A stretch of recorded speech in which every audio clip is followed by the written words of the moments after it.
Hay personas que te salvan la vida, y nunca sabes por qué. No porque no puedas preguntarlo, sino porque no hay idioma entre vosotros. Porque lo único que os une es que ella tiene algo que tú necesitas y tú no tienes nada que darle a cambio. Y aún así lo hace. Llevo 70 años pensando en esa mujer, y en su hija, y en un vaso de agua cada mañana. Tengo que contarte primero cómo llegué allí. Porque uno no termina en el sótano de una familia desconocida por casualidad. Termina allí porque todo lo que vino antes salió mal de una manera muy concreta. Era el verano del 44. Llevábamos días en un avance que había empezado con fuerza y que se había ido complicando conforme nos adentrábamos en territorio que creíamos conocer y que resultó que no conocíamos en absoluto. Los mapas mienten. Eso es algo que uno aprende rápido en la guerra. Los mapas te dicen dónde están los caminos y los ríos y los pueblos. No te dicen dónde está el peligro. Y el peligro en la guerra no respeta la geografía. Fue en un cruce de caminos a las afueras de un pueblo pequeño. No voy a describir lo que pasó con detalle, porque no es eso lo que importa de esta historia. Lo que importa es lo que vino después. Lo que importa es que hubo un momento en que estaba de pie, y al momento siguiente estaba en el suelo. Y entre esos dos momentos hay un espacio negro del que no recuerdo nada. Solo el suelo. Y luego la oscuridad. Cuando desperté no supe dónde estaba. Tardé un buen rato en entender que estaba en un sótano. La oscuridad era casi total. Olor a tierra húmeda y a algo que tardé en identificar como caldo. Caliente.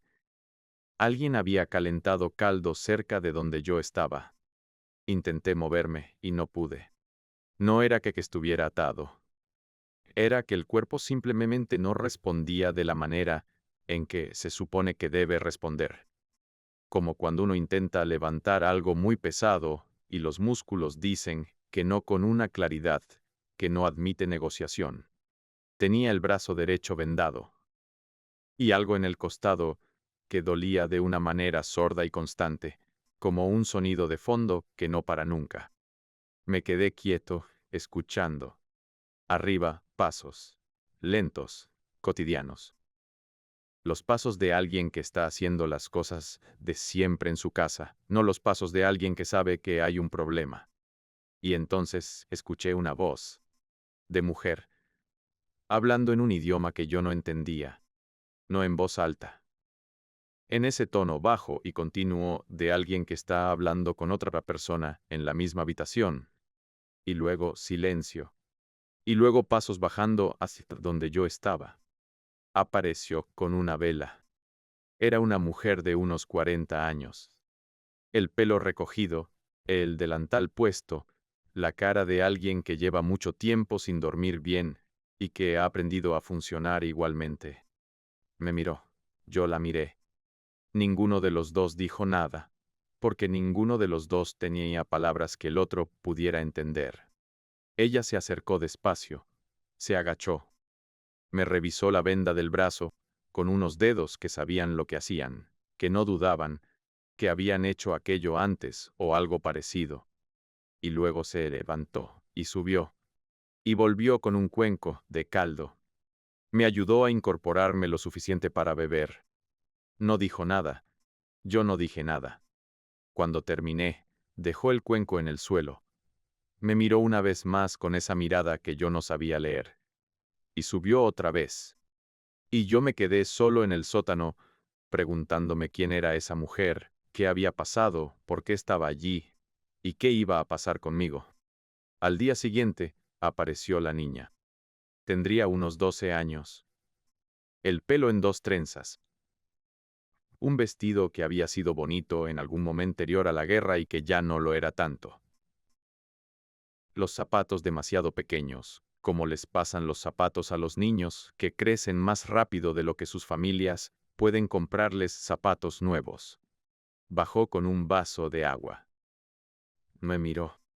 Dejó el vaso en el suelo, junto a mí, con un cuidado excesivo. como si el vaso fuera muy frágil, como si ella quisiera no acercarse más de lo necesario. Y subió. Así, sin decir nada, sin mirarme. Yo me quedé mirando el vaso. Y pensé, ese vaso de agua era la cosa más extraña y más conmovedora que había visto en mucho tiempo. Porque esa niña tenía miedo, eso era evidente. Y aún así había bajado. Alguien le había dicho que bajara, probablemente, pero ella había obedecido, y había dejado el agua, y había tenido el cuidado de no derramarla. A veces el coraje no tiene 12 años, y no mira a los ojos. A veces el coraje lleva trenzas y zapatos demasiado pequeños, y deja un vaso de agua en el suelo, y sube corriendo sin mirar atrás. Pasaron los días. 4 días en ese sótano. 4 días en que mi único contacto con el mundo era la mujer que bajaba 2 veces al día, con comida y vendas limpias, y la niña que bajaba cada mañana con el agua. Nunca hablamos. No había manera de hablar. Pero hay cosas que no necesitan palabras. La manera en que la mujer me revisaba las vendas era la manera de alguien que se preocupa. No la eficiencia fría de quien hace un trabajo. Había algo más. Una atención. Una presencia. Y la niña. Al tercer día, se quedó un poco más. No mucho. 30 segundos, quizás. Dejó el vaso, y en lugar de subir inmediatamente se quedó de pie mirando el suelo. Y luego, muy despacio, levantó la vista y me miró por primera vez. Fueron 2 segundos. Pero en esos 2 segundos, vi algo en su cara que no he olvidado. No era miedo. Era curiosidad. La curiosidad de alguien que ha estado pensando en algo durante días y que finalmente no puede resistir la necesidad de verlo de cerca. Yo le sostuve la mirada. Y ella bajó la vista otra vez y subió. Pero al día siguiente volvió a mirarme. Y esta vez se quedó 3 segundos. Y el día siguiente 5. Y yo empecé a entender que esa niña me estaba estudiando. Que para ella yo era algo que no encajaba en ninguna categoría que conociera. No era el enemigo que le habían descrito. No era un monstruo. Era un hombre herido en el sótano de su casa que necesitaba agua cada mañana. Y eso era demasiado complicado para dejarlo sin resolver. El cuarto día pasó lo que más miedo me había dado desde que estaba allí. Escuché pasos en el exterior, muchos, y voces. En alemán. Soldados alemanes. Me quedé completamente inmóvil. Contuve la respiración de una manera que no creo que sea humanamente sostenible durante el tiempo que duró aquello, pero que sin embargo sostuve. Arriba, la mujer habló. No escuché miedo en su voz. O si lo había, lo tenía tan controlado que desde abajo no llegaba. Los soldados preguntaron algo. Ella respondió. Preguntaron otra vez. Ella respondió otra vez. Y luego los pasos se fueron alejando. Y la puerta de arriba se cerró. Y el silencio que siguió fue el silencio más largo de mi vida. Pasaron varios minutos antes de que pudiera volver a respirar con normalidad. Esa mujer acababa de mentir a los soldados de su propio bando para protegerme. No sé lo que le preguntaron exactamente. No sé lo que respondió. No sé si le creyeron fácilmente o si hubo un momento en que pudo torcerse todo. Solo sé que cuando los pasos se fueron ella no bajó al sótano. Se quedó arriba en silencio. Y yo me quedé abajo, pensando que había personas en el mundo capaces de cosas que uno no puede entender desde fuera. Al quinto día, por la mañana, la mujer bajó con ropa. Ropa de civil. Vieja grande, no de mi talla, pero funcional. Me la dejó al lado. Me miró y señaló hacia arriba con la cabeza. Yo entendí. Era el momento de irse. Me vestí despacio. El cuerpo protestaba, pero ya protestaba menos que al principio. Las vendas estaban limpias y bien puestas. El costado seguía doliendo, pero de una manera manejable. Subí por las escaleras del sótano, por primera vez en 5 días. La casa era pequeña, modesta, las paredes encaladas, los muebles justos. Una cocina con una mesa de madera donde había 2 tazas de café que nadie había terminado. La niña estaba de pie, junto a la ventana. Cuando me vio salir del sótano, se quedó quieta. Me miró de la misma manera en que me había mirado esos últimos días, con esa curiosidad seria que tenía. Y entonces hizo algo que no esperaba. Se acercó y me tendió algo. Era un trozo de pan, envuelto en un trapo. Para el camino. Yo lo cogí. Y no supe qué decir porque no había nada que decir que ella pudiera entender. Así que hice lo único que podía hacer. La miré a los ojos. Y asentí. Ella asintió también. Y la mujer abrió la puerta trasera de la casa. Y señaló la dirección en que debía ir. Y yo salí. Y no miré atrás porque no podía permitirme mirar atrás. Pero los escuché. El sonido de la puerta cerrándose detrás de mí. Y luego nada. Llegué a las líneas propias 2 días después. No voy a contarte cómo. Esa parte de la historia no importa aquí. Lo que importa es que llegué. Y que durante los días que tardé en llegar tuve mucho tiempo para pensar en esa mujer y en esa niña. En el sótano. En el vaso de agua. En el caldo caliente. En las vendas cambiadas cada día con esa precisión tranquila. Y sobre todo en la pregunta que no me había podido hacer mientras estaba allí, porque tenía cosas más urgentes en que pensar. ¿Por qué? ¿Por qué le han hecho? No tenían ninguna razón para ayudarme. Yo era el enemigo. Yo era exactamente la persona que se suponía que debían temer y denunciar. Esconderme les había costado 5 días de riesgo constante. Y el momento de los soldados en la puerta, ese momento podría haberles costado mucho más que 5 días. ¿Por qué? No tenía respuesta, y no tenía manera de conseguirla. Así que la pregunta se quedó conmigo, como se quedan las preguntas que no tienen respuesta. En silencio, esperando. Volví a casa, reconstruí mi vida, tuve hijos, envejecí, y nunca conté esa historia. No porque quisiera esconderla, sino porque no sabía cómo contarla sin la respuesta a la pregunta principal. Sin saber por qué. Una historia sin por qué es una historia a medias. Y yo no sabía cómo contar la mitad de una historia. Así que, la guardé. La guardé durante 50 años. Junto con la imagen de esa niña con sus trenzas y sus zapatos demasiado pequeños, tendiéndome un trozo de pan envuelto en un trapo. Esa imagen no se fue nunca. No se desgasta. No se borra con el tiempo como se borran otras cosas. Sigue tan clara como el primer día. Tenía 74 años cuando llegó la carta. Fue un martes. Un martes normal de un octubre normal. Mi hija me la trajo porque yo ya no bajaba al buzón con facilidad. Era un sobre con matasellos extranjero. Una letra que no reconocí. Mi nombre escrito con la seguridad de alguien que ha comprobado muchas veces que lo tiene bien antes de escribirlo. La abrí despacio. Dentro había una carta de 3 páginas. En un español imperfecto pero comprensible. El español de alguien que lo ha aprendido de mayor, con esfuerzo, con un propósito concreto. Y una fotografía.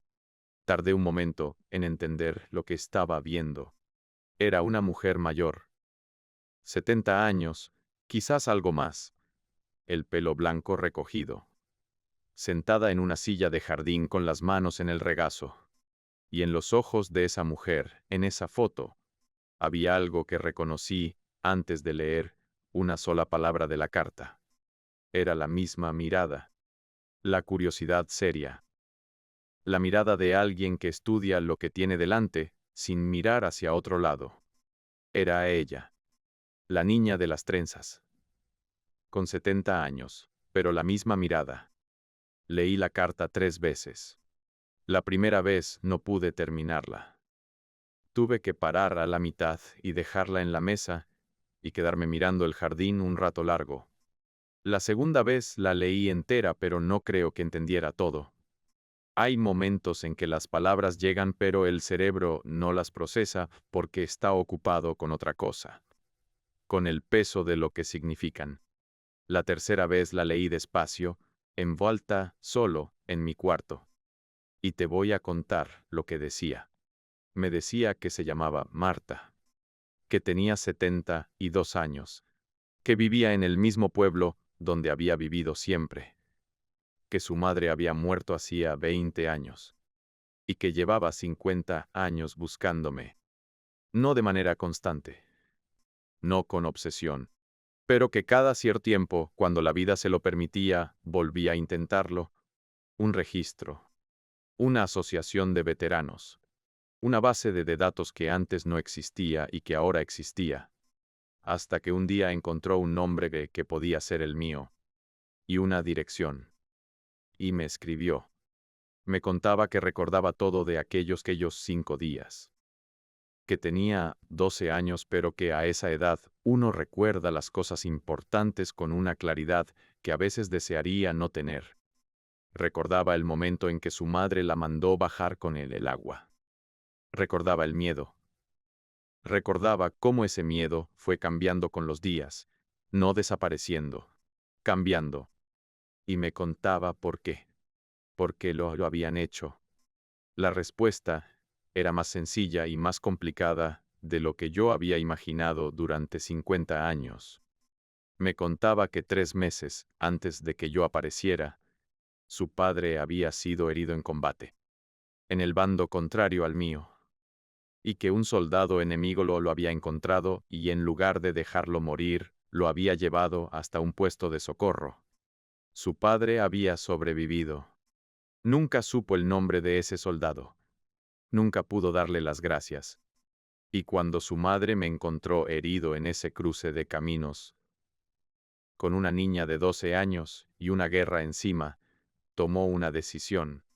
No porque yo le cayera bien. No porque tuviera ninguna razón para ayudarme en particular, sino porque alguien, en algún lugar, había ayudado a su marido. Y ella no sabía cómo devolver eso a quien lo había dado. Así que lo devolvió de la única manera que podía, devolviéndolo hacia adelante. Marta me preguntaba en la carta si había llegado a casa. Eso era todo lo que quería saber. Si había llegado a casa. 50 años buscándome para preguntarme eso. No para que le diera las gracias. No para cerrar ningún círculo dramático. Solo para saber. Le respondí esa misma tarde. Le dije que sí. Que había llegado. Que había tenido una vida.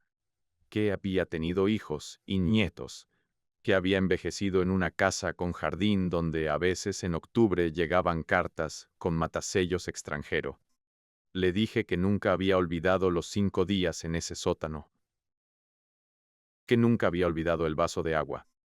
Que nunca había olvidado la manera en que ella me había mirado esa última mañana cuando me tendió el pan.